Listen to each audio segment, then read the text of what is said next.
أيها الذين آمنوا إذا نودي للصلاة من يوم الجمعة فاسعوا إلى ذكر الله وذروا البيع. الحمد لله نحمده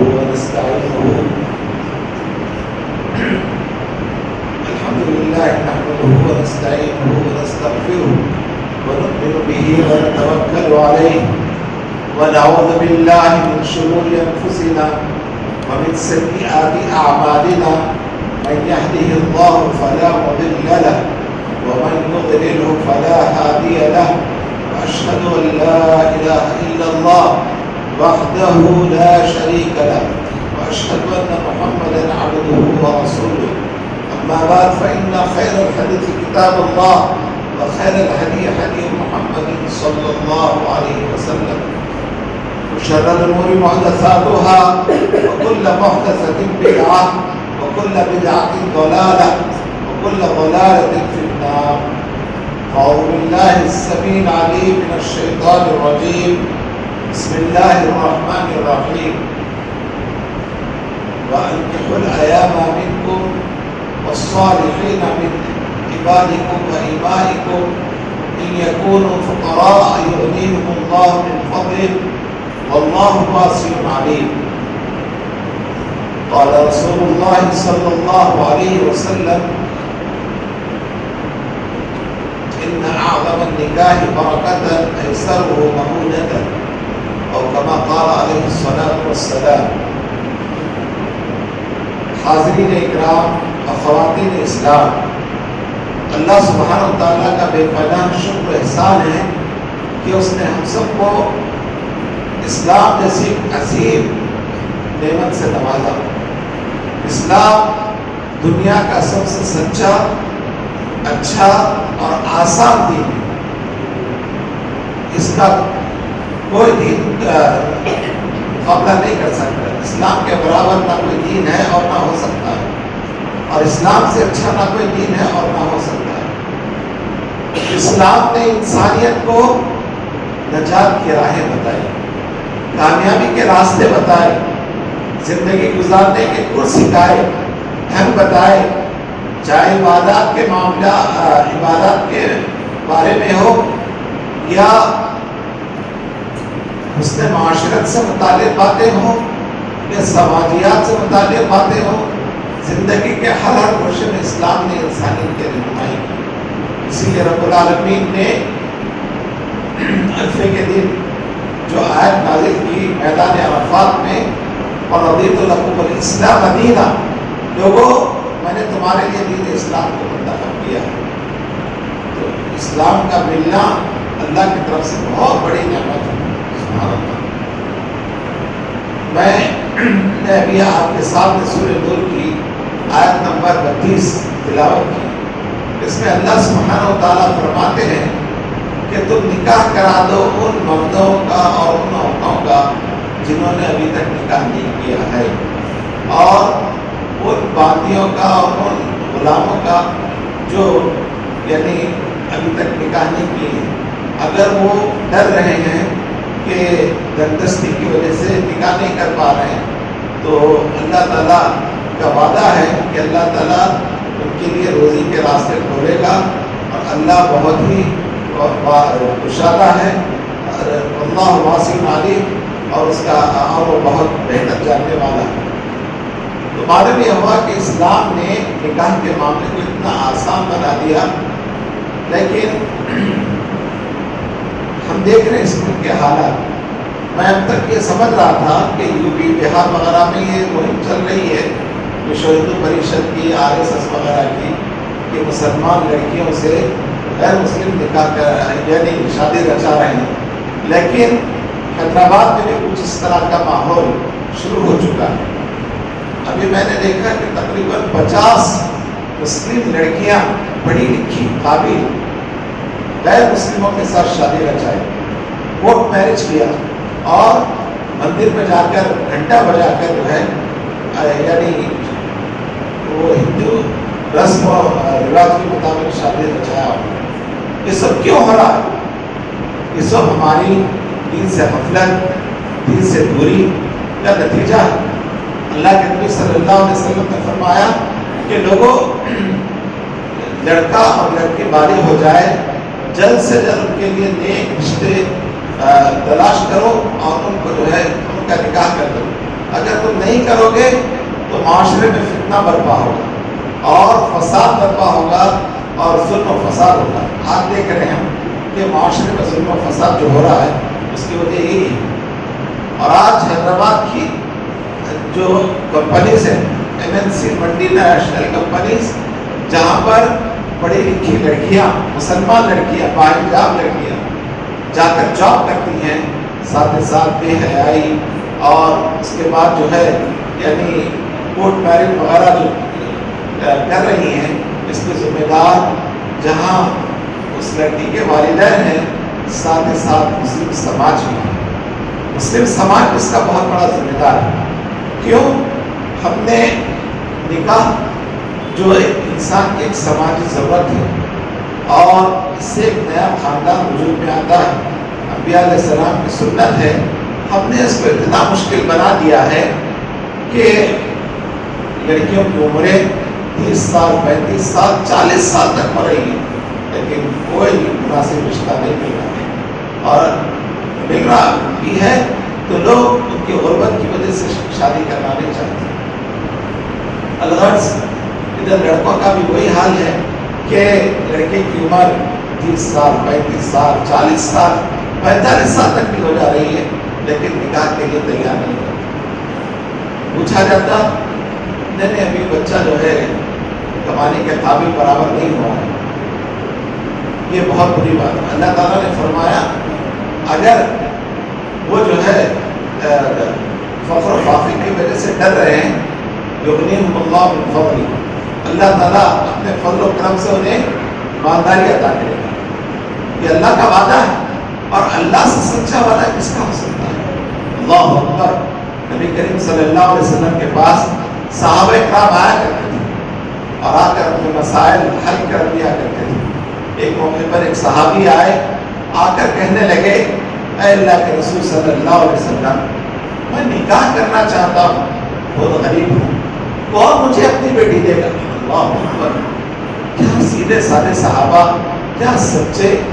ہاں، اللہ کے نبی صلی اللہ علیہ وسلم نے فرمایا جاؤ فلاں شخص کے گھر اور جا کر کہو کہ نبی صلی اللہ علیہ وسلم نے مجھے بھیجا ہے تمہاری لڑکی سے نکاح کرنے کے لیے۔ اللہ گئے اور ڈر رہے تھے وہ، یا رسول اللہ وہ تو مکے کا ایک مالدار ترین آدمی ہے اور اونچے خاندان قبیلے کا آدمی ہے، وہ مجھے بیٹی دے گا؟ اللہ کے رسول نے فرمایا میرا حکم ہے جاؤ تو۔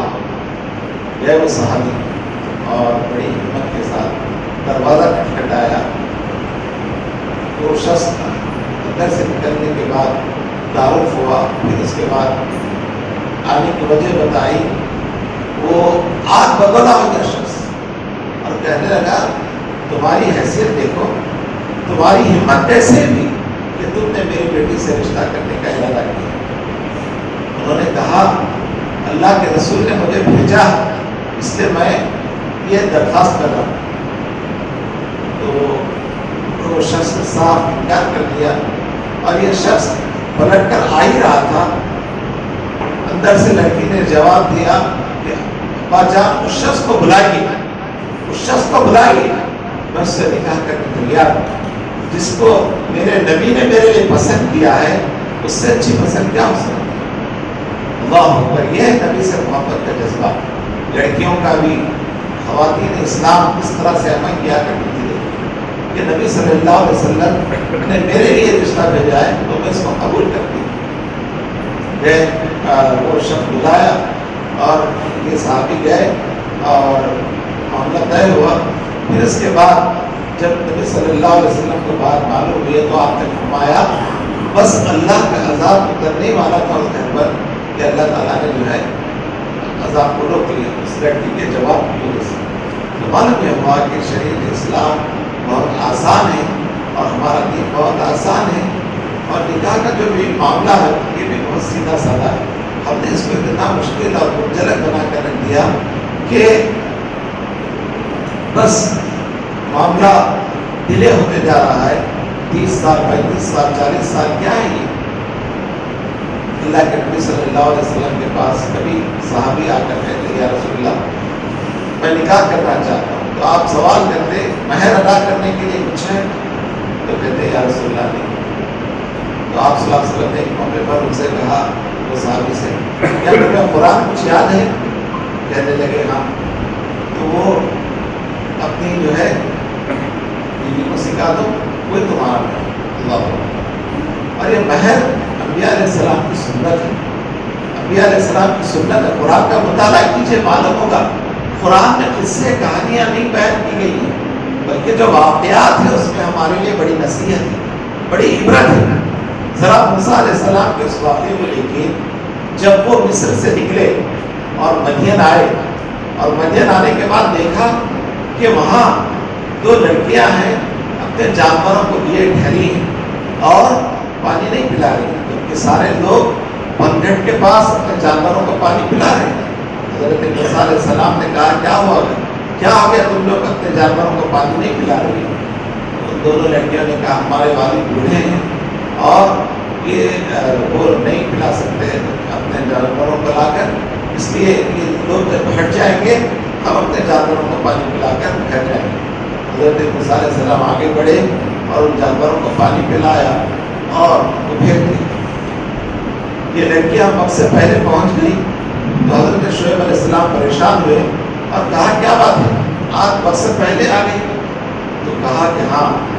اور ادھر حضرت موسیٰ علیہ السلام ثم تولی الی الظل ایک سائے کے پاس آ کر دعا کر رہے ہیں کیا ربی انی لما انزلت الی من خیر فقیر. اے اللہ تو جو بھی میرے طرف خیر بھیجے گا تو اس کا محتاج ہوں. تو ابراہیم حضرت موسیٰ علیہ السلام کو ایک گھر کی ضرورت تھی اور ایک رفیق کار کی ضرورت تھی, شریک حیات کی ضرورت تھی. تو بار بار یہ دعا کرتے رہے. اللہ تعالیٰ نے ان کی دعا قبول کی اور حضرت موسیٰ علیہ السلام حضرت شعیب علیہ السلام کے گھر گئے, سارا واقعہ بیان کیا. تو حضرت شعیب علیہ السلام نے کہا لا تخف نجوت من القوم الظالمین. ڈرو نہیں, ہمت سے رہو, گھبراؤ نہیں, اب تم ظالموں کے مکر و فریب سے بالکل محفوظ ہو. پھر اس کے بعد حضرت شعیب علیہ السلام نے ایک پیشکش کی کہ میں یہ چاہتا ہوں کہ تم یہ دونوں بیٹیوں میں سے جس سے نکاح کرنا چاہتے ہو کر لو, دونوں میں سے ایک سے, اور شرط یہ ہے کہ مہر ادا کرنا ہے. مہر ادا کرنا ہے. یہاں جن میں کچھ ہے ہی نہیں ان کے پاس, حضرت موسیٰ علیہ السلام کے پاس. تو حضرت شعیب علیہ السلام نے کہا کہ مہر یہ رہے گا کہ 8 سال تک تم میری خدمت کرنا, 8 سال تک میری خدمت کرنا, یا اگر 10 سال کرے تو اور اچھی بات ہے. حضرت موسیٰ علیہ السلام تیار ہو گئے اور نکاح ہوا. تقریباً یعنی جو مدت تھی 8 سال یا 10 سال تکمیل کیا انہوں نے خدمت کیا کر کے, اور پھر مصر کی طرف نکل پڑے. راستے میں نبوت کے لیے لمبا واقعہ ہے. تو دیکھیے عام طور پر لوگ کہتے ہیں بہت کوشش کر رہے ہیں, ہمارے بچے کی شادی نہیں ہو رہی ہے, ہماری لڑکی کی شادی نہیں ہو رہی ہے. تو بعض مفسرین نے یہ کہا کہ کثرت سے اس دعا کا اہتمام کریں کہ ربی انی لما انزلت الی من خیر فقیر. اے اللہ تو جو بھی میری طرف بھلائی کو بھیجے گا میں اس کا محتاج ہوں. تو دیکھیے کہ کتنی اہم دعا ہے اور کتنی جامع دعا ہے, اور نیک رشتے کے لیے. حضرت موسیٰ علیہ السلام نے جب یہ دعا کی اللہ نے ان کی دعا قبول کی اور ہوا ہے کہ ایک اچھا رشتہ انہیں مل گیا. تو آج ہم لوگ جو یعنی بچوں کی عمریں بڑھا رہے ہیں اس میں بہت بڑا فیکٹر کیا ہے کہ ہم نے یعنی دینداری کو ترجیح دے دی. دنیاوی چیزوں پر بہت زیادہ ہم نے ترجیح دے رکھی ہے. حالانکہ دنیا کی ساری چیزیں فانی ہیں, اصل چیز باقی رہنے والی چیز انسان کے اخلاق ہے, اس کا ایمان ہے, اس کا کردار ہے. لیکن ہم بولتے تو ہیں, سنتے بھی ہیں, لیکن جب معاملے داری کا معاملہ آتا تو وہاں پر دنیا کو ہی ہم مد نظر رکھتے ہیں. یہ بات نہیں ہونی چاہیے، جس کی وجہ سے آپ دیکھ رہے ہیں کہ آئے دن یعنی ریپ کے، زنا کے کیسز وغیرہ اخبارات میں جو یعنی خبریں آتی ہیں اس میں مسلمان لڑکے لڑکیوں کے بارے میں بھی آتا ہے. تو اس سب کے ذمہ دار مسلم معاشرہ بھی ہے کہ ہم نے جس طرح سے اپنے سماج کو بہتر سے بہتر بنانے کی کوشش کرتے ہیں نہیں کیا. اس لیے واقعات یہ ہو رہے ہیں.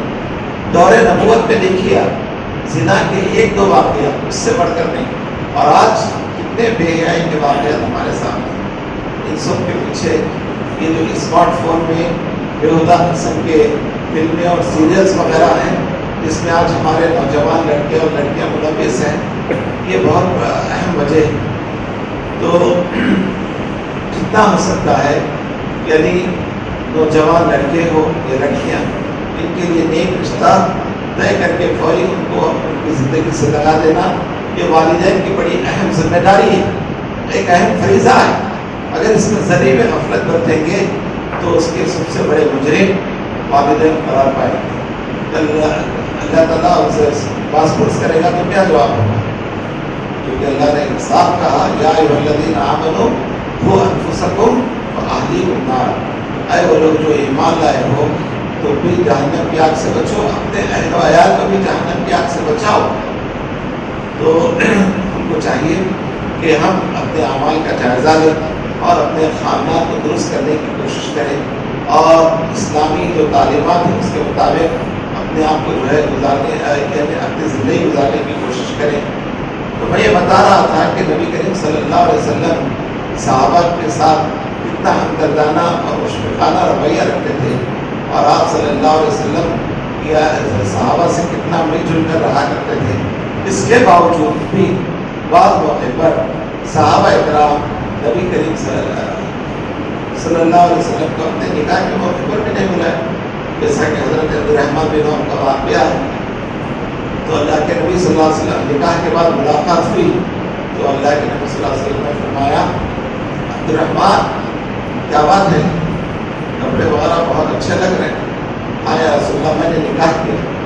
تو آپ نے شکوہ شکایتیں نہیں کی، بلکہ آپ نے فرمایا اور یہ بلو بشارت، اے عبدالرحمن تم ولیمہ کرو شکرانے میں، چاہے ایک بکری سے ہی کیوں نہ. سبحان اللہ. تو دیکھیے پیارے نبی صلی اللہ علیہ وسلم نے برکت کی دعا دی ان کے لیے، ان کے حق میں، اور ان کو ولیمہ کرنے کا جو ہے آپ نے مشورہ دیا.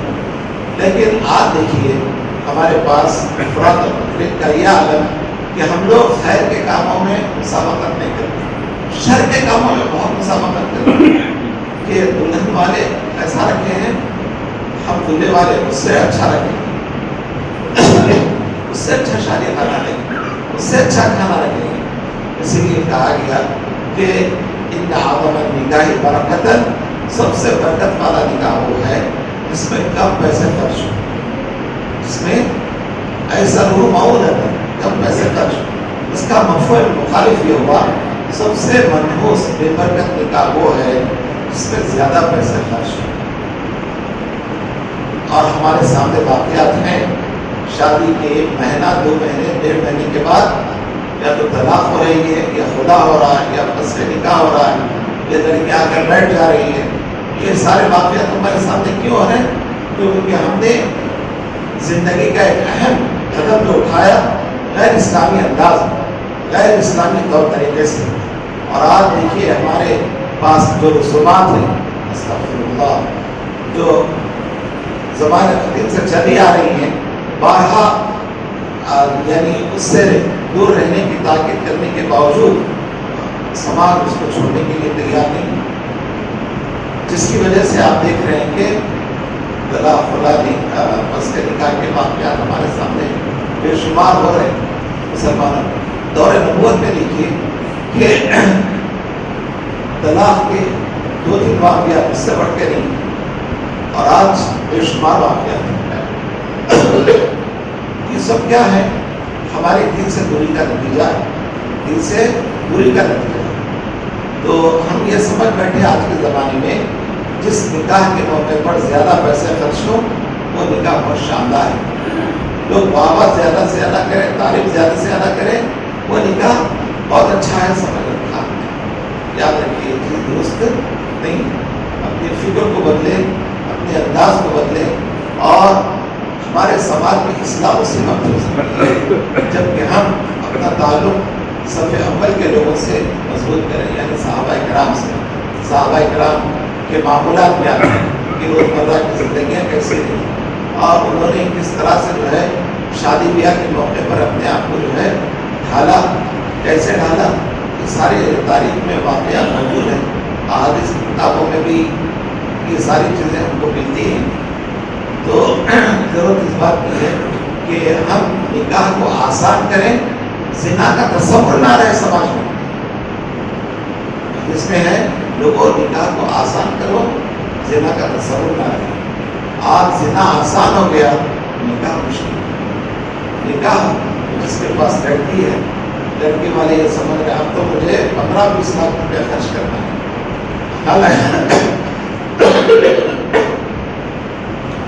حالانکہ لڑکی کی شادی پر جو ہے لڑکی کے والدین کو 1 روپیہ بھی خرچ کرنا ہے. صحیح نکاح وہ ہے جس میں لڑکی کے والدین کو 1 روپیہ بھی خرچ کرنا نہیں ہے, سارا انتظام لڑکے کو کرنا ہے. اللہ کے رسول صلی اللہ علیہ وسلم صحابہ جب بھی کہتے ہیں یا رسول اللہ نکاح کرنا چاہتا ہوں, تو آپ فرماتے مہر ادا کرنے کے لیے کچھ ہے نہیں ہے. بولے آپ صلی اللہ علیہ وسلم فرماتے ٹھیک ہے. قرآن اس موقع پر ان کو یہ غربت کو دیکھ کر آپ نے قرآن سکھا دو, لیکن شریعت میں گنجائش رکھی گئی جو شخص اس وقت نہیں دے سکتا تو بعد میں فی الفور اس کو ادا کرنا. اس کو مہر مؤجل, مؤجل کے معنی تھوڑا سا وقت لے کر ادا کرنا. لیکن حالت یہ ہے کہ وہ ایسا مؤجل ہے زندگی بھر کبھی ادا کرنے کی انسان کوشش ہی نہیں کرتا, اور اسی میں اس کا انتقال ہو جاتا. اور جو شخص مہر ادھار رکھ کر اس دنیا سے چلا جائے, گویا اس نے زنا کی طرح زندگی گزار کر چلا گیا. یاد رکھیے مہر عورت کا حق ہے, وہ سب سے پہلے دینا. لاکھوں روپے کی شادی کر رہے ہیں, ہزاروں روپے کی شادی, یعنی کوئی چیز دینے کے لیے ہم تیار نہیں ہیں بطور مہر. حالانکہ مہر دینا فرض ہے. قرآن میں اللہ تعالیٰ نے فرمایا وآتوا النساء صدقاتهن نحلۃ, عورتوں کو ان کا مہر ادا کرو, یہ کہا گیا. لیکن مہر ادا نہیں کیا جا رہا. کتنی شرم کی بات ہے, کتنی افسوس کی بات ہے. تو سب سے پہلے یعنی مہر ادا کرنا فرض ہے, اس کی ادائیگی ہونی چاہیے, اور نقد ادا کرنا چاہیے. لیکن ساری چیزیں نقد ادا کر دیں گے, مہر ادھار کر دیں گے, اور وہ ادھار ادا کرنے کی فکر بھی نہیں. اور بعض لوگ کو اتنا یعنی بڑی رقم جو ہے دکھا دیتے ہیں کہ پوچھا جاتا ہے کیا بھائی یہ دیں گے آپ؟ ہاں دیں گے, زندگی باقی رہی تو, اگر نہیں ہے تو منفی اور نہ دیتا نہیں.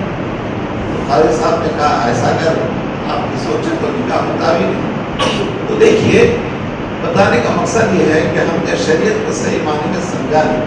اگر شریعت کو صحیح معنی میں سمجھتے تو ہمارے لیے دنیا میں بھی کامیابی ہے اور آخرت میں بھی کامیابی ہے. اللہ تعالیٰ نے یعنی خطبہ نکاح کے بعد جو 3 آیتیں پڑھی جاتی ہیں اس میں خاص تاکید کی یا ایھا الذین آمنوا اتقوا اللہ وقولوا قولا سدیدا. دیکھو زندگی کا نیا آغاز کرنے جا رہے ہیں, دلہن سے بھی اور دلہن سے بھی, کہ سچی بات کہو. دلہے والے بھی سچی بات کہیں, دلہن والے بھی سچی بات کہیں. آج دیکھا یہ جا رہا ہے کہ لڑکیوں کی عمر بڑی ہے لیکن کم لکھا ہے, 30 ہے تو 20 لکھا دے گا. فراڈ ہے, دھوکہ ہے. اور اسی طرح سے لڑکا اگر اس کی کمائی جو ہے 10,000 ہے تو 40,000 لکھا دے گا, کہ یہ بھی فراڈ ہے. یا ایھا الذین آمنوا اتقوا اللہ وقولوا قولا سدیدا. اللہ تعالیٰ کا خاص حکم ہے, اے وہ لوگوں جو ایمان لائے ہو سچی بات کہو. یہ جو رشتہ کرنے جا رہے ہو سچائی کی بنیاد پر کرو, دھوکہ دہی کی بنیاد پر نہیں. لیکن آج دیکھیں کہ ایسے فراڈ ہو رہے ہیں, ایسے دھوکہ دہی ہو رہی ہے. اللہ رحم فرمائے, اللہ نے توفیق دے. اور ہم سمجھتے ہیں دھوکہ دینے سے شاید یہ رشتہ پکا ہو جائے گا. یہ سمجھ میں آ رہا رشتہ ذرا کچھ چھوٹے باتیں بول دی کہ دھوکہ دے دیں گے اور رشتے کو پکا کریں گے. رشتے کے بعد دیکھا گیا تو پورا معاملہ گڑبڑ ہے. کیا فائدہ ایسا جھوٹ بولنے سے, دھوکہ دینے سے؟ تو معلوم یہ ہوا کہ اسلام نے اپنے ماننے والوں کو سچائی اپنانے کی تعلیم دیتا ہے اور سچائی پر عمل کرنے کی تعلیم دیتا ہے. یہ آیت رسماً نہیں پڑھی جا رہی ہے, بلکہ اس کے پیچھے ایک بڑا مقصد پوشیدہ ہے کہ ہمارے اندر وہ تبدیلی آئے, ہمارے اندر وہ ایک انقلابی کیفیت آئے. ہم کیا سمجھے کہ بس ایک تبرک کی آیتیں پڑھی جا رہی ہیں؟ نہیں, بلکہ نصیحت ہے. یہ دلہا دلہن اور دونوں کے خاندان والوں کو نصیحت ہے. یا ایھا الذین آمنوا اتقوا اللہ وقولوا قولا سدیدا. قول سدید اگر رہے گی, سچی بات کی بنیاد پر رشتہ کرو گے اور کوئی بات, کوئی دھوکہ فریب اور غلط بات نہیں ہوگی, تو یصلح لکم اعمالکم, تمہارے اعمال درست رہیں گے. بعض مرتبہ آج کل ہو رہا یہ کہ نوجوان جوانی اپنی آوارہ گردی میں گزار دے رہے ہیں, عیاشی میں, اور شادی کے بعد لڑکی آ کر گھر پہ بیٹھ جا رہی اور کہہ رہی کہ وہ لڑکا قابل نہیں. کیوں؟ اس نے اپنی جوانی کو کھو دیا عیاشی اور بیکار کے خواہشات میں. اس کی وجہ سے بدنامی ہو رہی ہے. اگر وہ اس میں کوئی بیماری ہے, کوئی کمی ہے, تو اس کا علاج کرا لے شادی سے پہلے, تاکہ کسی کو دھوکہ دے. اللہ کے نبی نے فرمایا من غشنا فلیس منا, جو دھوکہ دے گا وہ ہم میں سے نہیں. یصلح لکم اعمالکم ویغفر لکم ذنوبکم, اللہ تعالیٰ تمہارے اعمال کو درست کرے گا اور تمہارے گناہوں کو بخش دے گا. ومن یطع اللہ ورسولہ, اور دیکھو یہ جو زندگی کا نیا آغاز شروع کرنے جا رہے ہو, اللہ اس کے رسول کی اطاعت کرو. ومن یطع اللہ ورسولہ فقد فاز فوزا عظیما, اس نے بہت بڑی کامیابی حاصل کی. معلوم یہ ہوا کہ اللہ تعالیٰ نے ہم کو زندگی گزارنے کے ڈھنگ سکھایا, طریقہ سکھایا. پیارے رسول صلی اللہ علیہ وسلم نے عملاً ہمارے سامنے پورے زندگی کے ہر گوشے میں ہماری رہنمائی کر کے بھی بتا دی کہ لوگوں اس طرح سے اسلام یہ سکھاتا ہے, اس پر عمل کرو گے تو تمہاری دنیا بھی خیر اور آخرت بھی. اور اگر اسلام سے ہٹ کر زندگی گزارو گے تو دنیا بھی برباد اور آخرت بھی. آج مسلمان لڑکے تو نہیں پڑھ رہے, لڑکیاں بڑی محنت سے پڑھ رہی ہیں, اور اتنی محنت سے پڑھنے کے باوجود ان کی شادیاں نہیں ہو رہی ہے تو پستی مت ہو جا رہی ہے, دل برداشتہ ہو جا رہی ہے. بعض جگہ خودکشی کر رہی ہیں لڑکیاں, تو بعض جگہ غیر مسلم لڑکوں کے ساتھ چلی جا رہی ہیں. تو اس کا ذمہ دار مسلم سماج. ہم نے شادی کے معاملے کو اتنا مشکل بنا دیا کہ لڑکی کے والدین میں طاقت نہیں رہی کہ اتنا لاکھ روپیہ لگا سکیں. اب بس بات میں وہ خاموش ہو جا رہے ہیں کہ لڑکی جب غیر مسلم کے ساتھ چلی جا رہی ہے, تھوڑا یعنی اس کے سامنے رونا کرنا, پھر اس کے بعد کہنا کہ گھر کو نہیں آنا, پھر بعد میں تعلق برابر باتیں رکھ رہے ہیں, اسے اولاد ہونے کے ناطے. تو بتانے کا مقصد یہ ہے کہ برائی جس سماج میں جڑ پکڑنے لگتی ہے, تو ایسے وقت ضروری یہ ہے کہ ہم سنتوں کا خاص لحاظ رکھیں, سنتوں پر عمل کریں. اور دیکھیے شادی خانوں کو ویران کریں. مسجد میں نکاح سیدھے سر انداز میں, اور اسی مسجد میں جو ہے ہال بنایا گیا ہے, فنکشن ہال مختصر سا 100-200 آدمی آرام سے بیٹھ کر یعنی یہاں فنکشن کر سکتے ہیں. تو دیکھیے بالکل فری ہے, کوئی زیادہ خرچ بھی نہیں. لیکن ہم کیا چاہتے ہیں, کم سے کم 3 لاکھ روپے والا شادی خانہ ملنا. کیوں ہماری ناک نہیں کٹنا لوگوں کے سامنے ناک نہیں کٹنا. اللہ تعالیٰ جب جہنم میں ڈالیں گے تو معلوم ہوگا. ہم شادی کے موقع پر ہر ایک کو خوش کرنا چاہتے ہیں, لیکن اللہ رسول کو خوش کرنے کے لیے تیار نہیں ہے. ایک ایسی بدنصیبی ہے, ایسی بدنصیبی ہے. اصل خوش نصیبی یہ ہونا چاہیے کہ اللہ اور رسول خوش ہو جائے, دنیا والے ناراض ہو کوئی بات نہیں. ہم کو دنیا والوں کی فکر کرنا نہیں, کیونکہ خبر میں کوئی ہمارے ساتھ آ کر جواب دینے والے نہیں ہیں ہمارے اعمال کا. اسی لیے حاسب قبل ان تحاسب, لوگوں اپنے اعمال کا محاسبہ کرو قبل اس لیے کہ تمہارا حساب لیا جائے. اللہ کے حساب کتاب سے خوف رکھیے, کیونکہ اللہ نے کہا ان بطش ربک لشدید، بے شک تمہارے رب کی پکڑ بڑی سخت ہے۔ اللہ تعالیٰ جب پکڑنے آئیں گے تو کوئی دوست چھڑانے آئے گا نہیں، جب کہ بھاگے گا میدان حشر سے، میدان حشر میں دیکھ کر۔ تو ہم کو چاہیے کہ اپنے اعمال کو درست کریں، اور یہ جو حالات ہیں ہماری اپنی بدعمالیوں کا نتیجہ ہے، اس کی وجہ سے غیر مسلم ہم پر جو ہے ظلم کر رہے ہیں، اور مختلف طرح سے جو ہے ہمارے سامنے نئے نئے مسائل آ رہے ہیں۔ روزانہ صبح نکلنے والا سورج ہمارے سامنے ایک نئے مسائل کا انبار لا رہا ہے، اور ہم پریشان ہیں، ارے فلاں حکومت آنے کی وجہ سے ایسا اور ایسا اور ایسا۔ ہم اپنے اعمال کا جائزہ نہیں لیتے، اپنے اعمال کو نہیں دیکھ رہے کہ ہم کتنا دن سے دور ہوتے جا رہے ہیں۔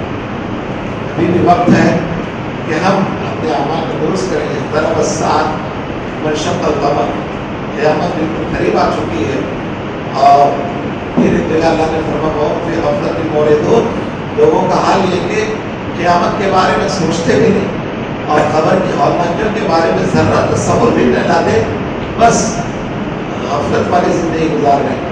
ہم اللہ تعالیٰ سے دعا کرتے ہیں کہ اللہ تعالیٰ جب تک یہ سب دنیا میں رکھے، اسلام پر رکھے، ایمان پر رکھے، خاتمہ ہو تو اسلام پر ہو، ایمان پر ہو، اس حال میں کہ اللہ تعالیٰ ہم سے راضی ہو، اور ہم اللہ سے راضی ہوں۔ بارک اللہ لنا ولکم فی القرآن العظیم، ونفعني وإياكم بالآيات والذكر الحكيم، إنه تعالى جبار كريم ملك الرحمن